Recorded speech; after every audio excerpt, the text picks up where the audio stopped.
नमस्कार, जनता टीवी देख रहे हैं आप। आपके साथ मैं हूं खुशबू पांडे। गोरखपुर में सीएम योगी ने रोड टू स्कूल कार्यक्रम का शुभारंभ कर दिया है। इस दौरान उन्होंने कार्यक्रम को संबोधित करते हुए कहा है कि हम शिक्षा के स्तर के सुधार के लिए काम कर रहे हैं। शिक्षा किसी भी सभ्य समाज के लिए, किसी भी समर्थ समाज के लिए और किसी भी सशक्त राष्ट्र के लिए सबसे बुनियादी आवश्यकता है।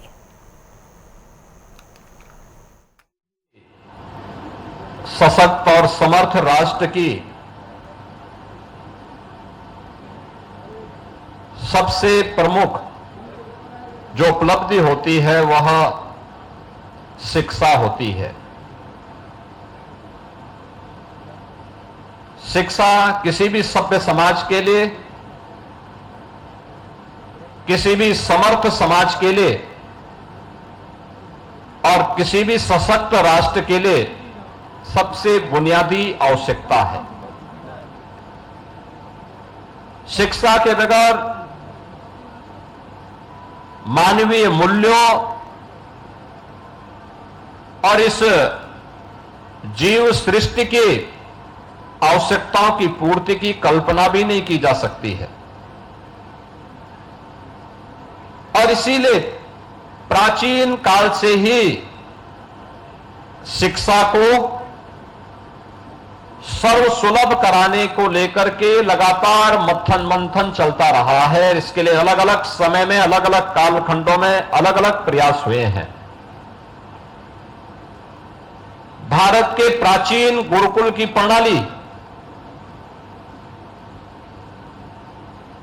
और उस गुरुकुल में उस समय के जो उत्कृष्ट कार्य हुए हैं वह भी हम सब के लिए एक प्रेरणा है। भारत के विश्व प्रसिद्ध विश्वविद्यालय पूरी दुनिया जहां पर आकर के अध्ययन करती थी, वह नालंदा का विश्वविद्यालय रहा हो, तक्षशिला का विश्वविद्यालय रहा हो, विक्रमशिला का विश्वविद्यालय रहा हो, काशी या कांचीपुरम की विद्या के केंद्र रहे हों, ये सभी वे केंद्र थे जहां पर अध्ययन और अध्यापन का एक बेहतरीन समन्वय करके उज्जवल भविष्य के बारे में एक मंथन का कार्यक्रम आगे बढ़ता था। इसी बीच एक बड़ी जानकारी सामने आ रही है, उसे आपको रूबरू कराएंगे। बड़ी जानकारी, रायबरेली पहुंचे हैं राहुल गांधी।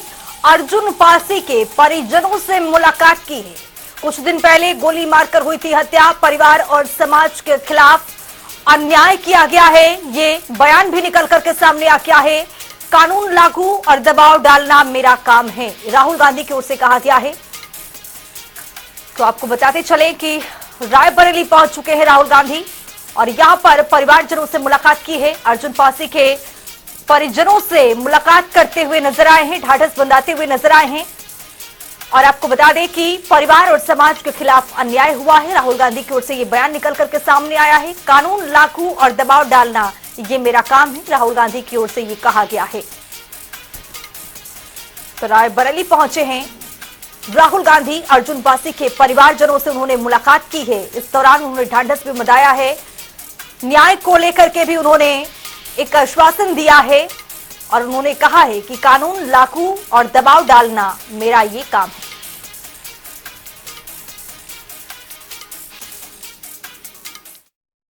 यहाँ पे पूरी भीड़ है। ये सारे के सारे लोग जो यहाँ हैं न्याय मांग रहे हैं। क्यों? क्योंकि एक दलित युवा को जान से मारा गया है,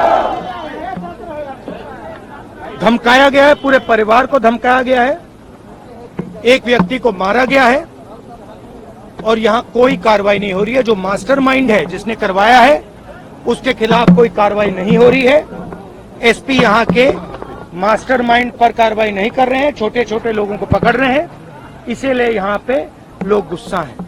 मैं चाहता हूँ कि उत्तर प्रदेश में हर वर्ग की इज्जत हो, हर वर्ग की रिस्पेक्ट हो और न्याय सबको मिले, इसलिए मैं यहाँ आया हूँ।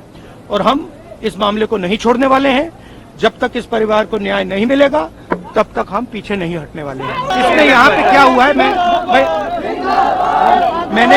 मैंने परिवार से बात की, माता जी से बात की। उन्होंने कहा कि छोटा बेटा बाल काटता है, 6-7 बार युवा आए उसके पास और उन्होंने उससे बाल कटवाए और पैसे नहीं दिए। आखिरी बार पैसे नहीं दिए तो लड़के ने कहा कि देखिए आज आप मेरे को पैसे दे दीजिए, और उसके बाद उसकी हत्या, उसके भाई की हत्या की गई। तो क्लियर कट अन्याय हुआ है, परिवार के खिलाफ, समाज के खिलाफ अन्याय हुआ है और इसको रेक्टिफाई करना पड़ेगा। मतलब ये चॉइस नहीं है, इनको रेक्टिफाई करना पड़ेगा। बात समझ आई? न्याय मिलेगा इनको। फांसी दो, ये कानून के पर है, ये मेरा काम नहीं है, मगर कानून लागू करवाना, दबाव डालना, वो मेरा काम है। मैं यहाँ पीछे नहीं हटूंगा। दलित परिवार है, इसीलिए ये हो रहा है।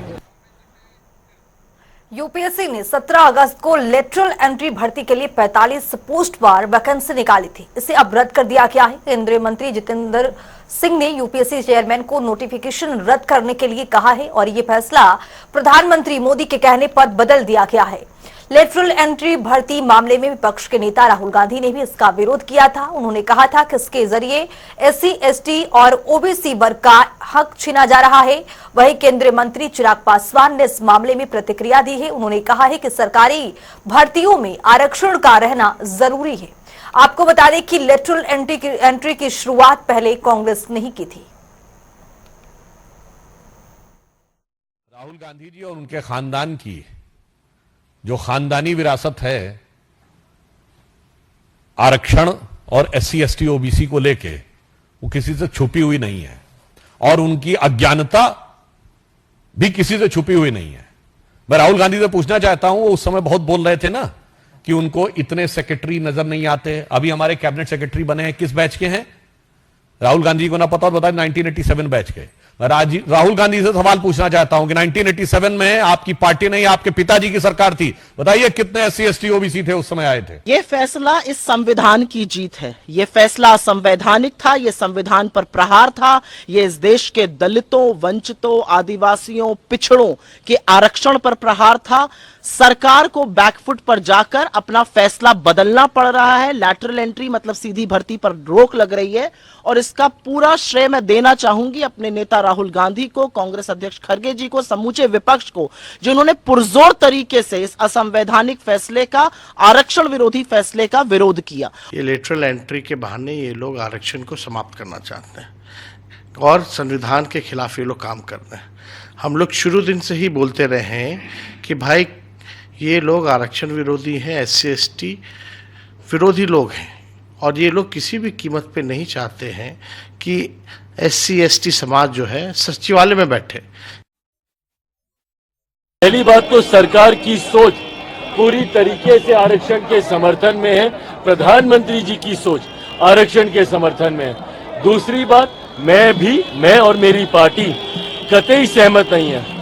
आज जिस तरीके से कुछ पदों के नियुक्तियों के लिए, डायरेक्ट बहाली के लिए सीधा वहां से डिमांड्स मांगी गई है जिसमें आरक्षण का ध्यान नहीं रखा गया है, इस बात के मेरी पार्टी भी पूरी तरीके से खिलाफ है। सरकार का अंग होने के नाते सरकार के उचित प्लेटफॉर्म पे इस कंसर्न को मेरी पार्टी की तरफ से हम लोगों ने भी दर्ज कराया है। आने वाले दिनों में भी इसके ऊपर मजबूत आवाज हम लोगों की तरफ से उठाई जाएगी।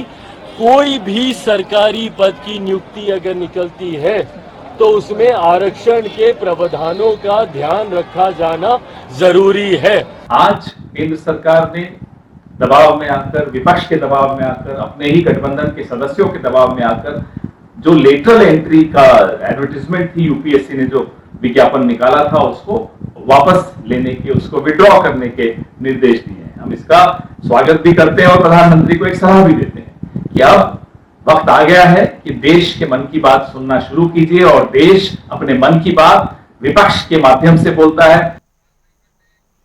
तो लेटरल एंट्री को लेकर अब प्रतिक्रियाएं भी सामने आने लगी है। आपको बता दें कि पोस्ट के जरिए भी जो नेता हैं वो अपने प्रतिक्रिया को साझा करने लगे हैं। यूपीएससी में लेटरल एंट्री को लेकर सपा अध्यक्ष अखिलेश यादव ने भी एक्स पर पोस्ट किया है। देखते हैं क्या कुछ लिखा उन्होंने। सपा अध्यक्ष ने लिखा है कि यूपीएससी में लेटरल एंट्री के पिछले दरवाजे से आरक्षण को नकारते हुए नियुक्तियों की साजिश आखिरकार पीडीए की एकता के आगे झुक गई है। सरकार को अब अपना ये फैसला भी वापस लेना पड़ा है।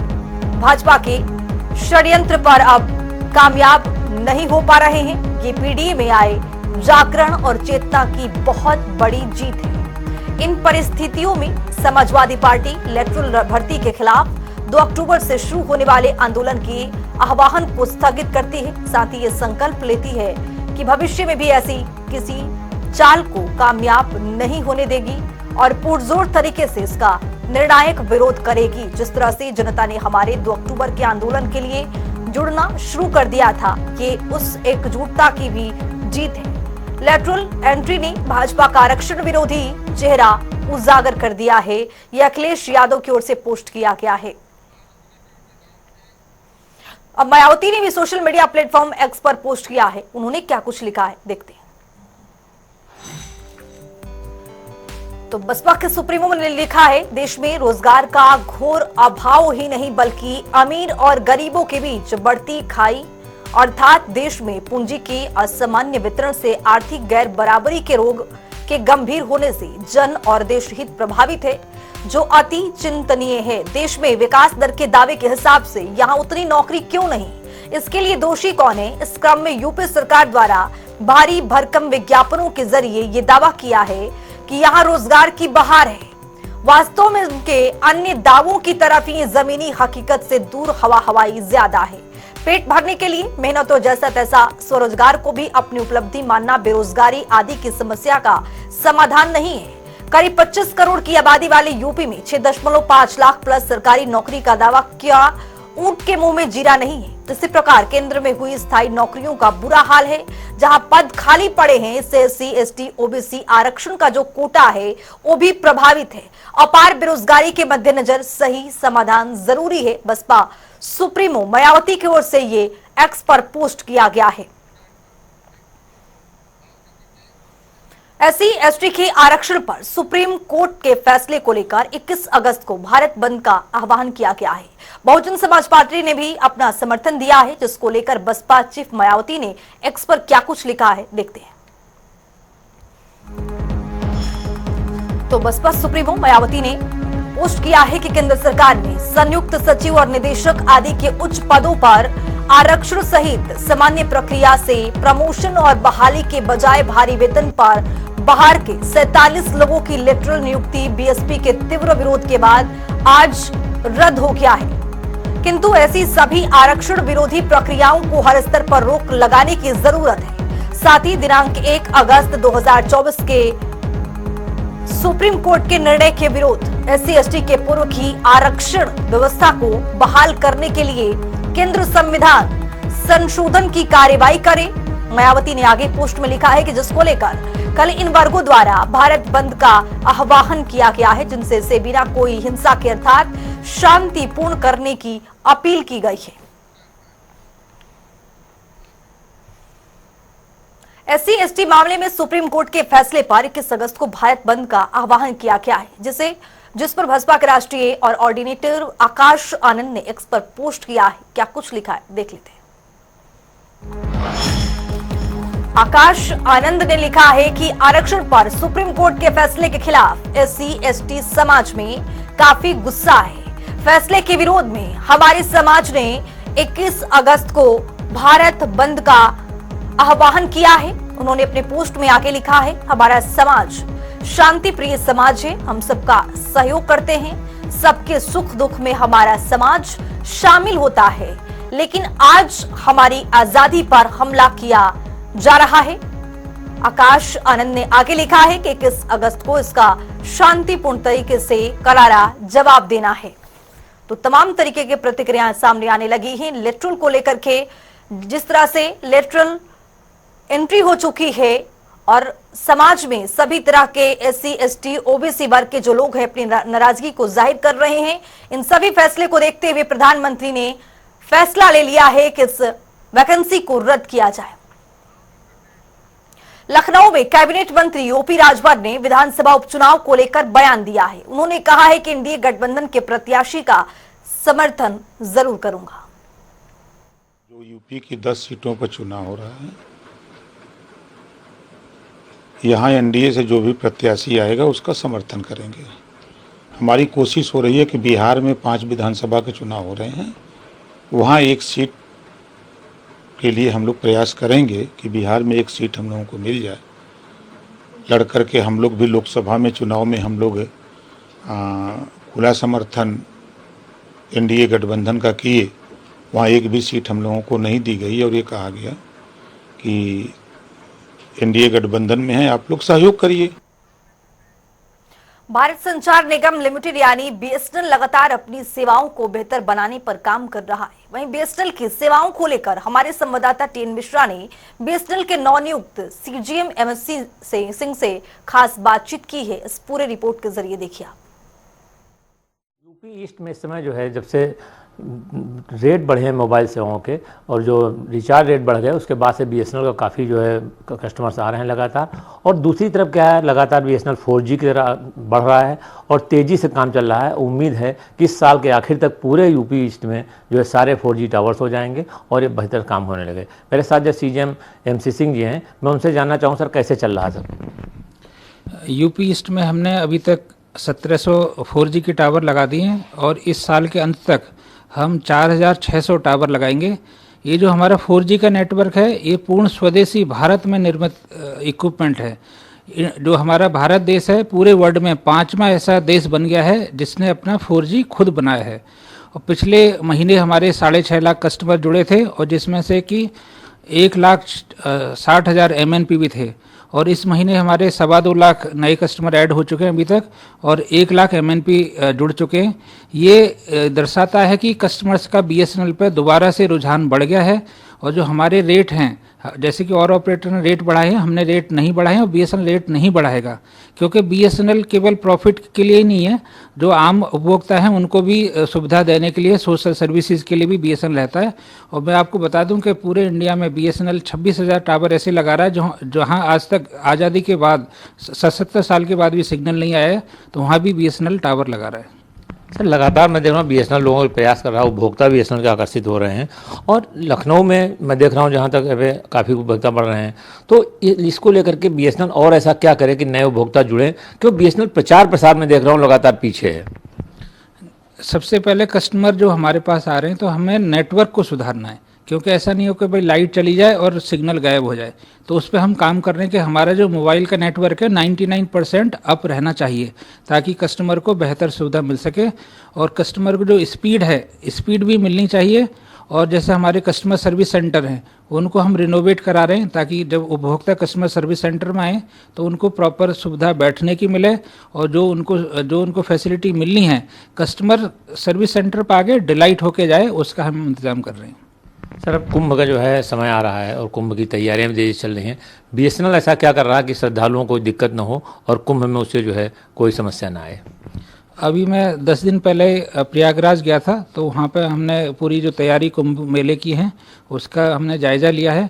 तो वहाँ पे जो हमारे टावर लगने हैं उस पर काम चल रहा है और हमने पूरा जो मीटिंग्स होती हैं, रेगुलर मीटिंग स्टेट गवर्नमेंट की और टेलीकॉम ऑपरेटर्स की, उसमें BSNL ने कहाँ कितने किस सेक्टर्स में टावर लगाने हैं उस पर काम चल रहा है, ताकि जो इतने क्योंकि ये 12 साल के बाद आ रहा है, तो किसी भी उपभोक्ता को, किसी भी आमजन को कोई परेशानी ना हो, उसकी हम पूरी तैयारी कर रहे हैं।